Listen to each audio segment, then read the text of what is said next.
नमस्कार दोस्तों, मेरा नाम विशाल है। मैं बहुत ज़्यादा खुश हूँ क्योंकि आज मेरी ज़िंदगी का सबसे हसीन दिन है। उस दिन का इंतज़ार मैं कब से कर रहा था। आज की बात ही क्या, क्योंकि आज मेरी सुहागरात है। मेरी पत्नी का नाम रागिनी है। रागिनी बहुत ही खूबसूरत है। इतनी ज़्यादा खूबसूरत बीवी पाकर मैं बहुत खुश हूँ। और बीवी इतनी खूबसूरत हो तो सुहागरात का मज़ा कुछ अलग ही होता है। जब मेरी रागिनी से सगाई हुई थी तब से मैं इंतज़ार करके थक चुका था, और आज जब वह दिन आया उससे बर्दाश्त नहीं हो रहा था। कमरे में रागिनी के साथ में बैठा था। मेरी दुल्हन पलंग पर बैठी हुई थी। घूंघट खोलने के लिए मैं उसके पास गया या उसका घूंघट उठाया तो बहुत खूबसूरत लग रही थी। मेरा तो मन कर रहा था सुहागरात के दिन को थोड़ा यादगार बनाया जाए। मैंने अपनी बीवी को एक एक करके सारे गहने उतार दिए। मैंने कहा, तुम बहुत ज़्यादा खूबसूरत हो, तुम्हें पाकर मैं बहुत ज़्यादा खुश हूँ। मैं आपसे बात कर रहा था। बात करने के बाद उसके साथ में बहुत रोमांच करना चाहता था। ख़त्म करके मैंने लाइट बंद कर दी, और जैसे ही मैं अपनी बीवी के साथ में रोमांच करने लगा तभी मुझे कमरे में कुछ आवाज़ सुनाई दी। मैंने तुरंत कमरे की लाइट जलाई, और जैसे ही लाइट ऑन की मैंने देखा तो मेरे पैरों तले ज़मीन निकल गई, क्योंकि वहाँ पर कोई और नहीं बल्कि मेरी सासू माँ थी। मैं अपनी बीवी के साथ में सुहागरात अपनी बीवी के मायके पर बना रहा था, यानी मैं अपने ससुराल में ही था। मैं जहाँ काम करता था, मैं जिस कंपनी में काम करता था, वहाँ पर रागिनी भी काम करती थी। रागिनी मुझे पसंद आ गई थी और मैंने उससे शादी कर ली। उनके घर वालों की यह मांग थी, तुम शादी करके सुहागरात यहीं पर मनाओगे, उसके बाद में हमारी बेटी को विदा करके अपने घर में ले जाओगे। उन्होंने बहुत जिद की तो मैंने हाँ कर दिया। मैं अपने कमरे में लाइट बंद करके वह सब करने जा रहा था। जैसे ही मुझे आवाज़ सुनाई दी मैंने लाइट ऑन कर दी थी। मैंने सासू माँ को देखा। उसको देखकर मैं चौंक गया। मैंने कहा, माँ जी आप यहाँ क्या कर रही है? आप मेरे कमरे में, आपको यहाँ नहीं रहना चाहिए। आज सुहागरात है और आप यहाँ पर रहेंगे तो हम लोग सुहागरात कैसे मनाएंगे?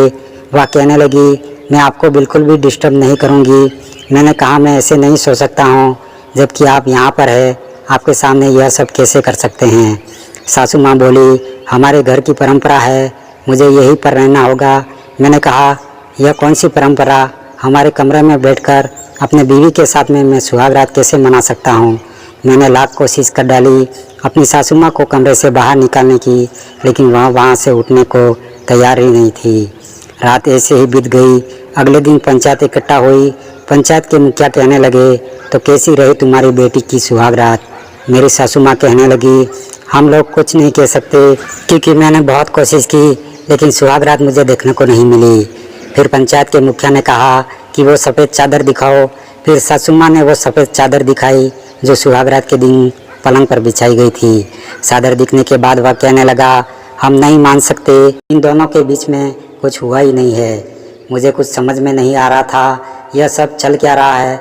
वहाँ पर मैंने एक आदमी से पूछा तो कहने लगा, हमारे यहाँ की परंपरा है, अगर किसी लड़की की सुहागरात होती है तो कमरे में लड़की की माँ वहीं पर रहती है, ताकि रात में जो कुछ होता है वह सब कुछ अपनी आँखों से देख सके, ताकि उनका संबंध अच्छा रहे, तो फिर जीवन में आगे भी उनका रिश्ता अच्छा रहेगा। अगर रात में कुछ नहीं हुआ तो समझ लो कि पूरी ज़िंदगी उनका रिश्ता नहीं चल पाएगा। तो पहली रात कुछ नहीं होता है तो हमारे मुखिया शादी को खारिज कर देते हैं।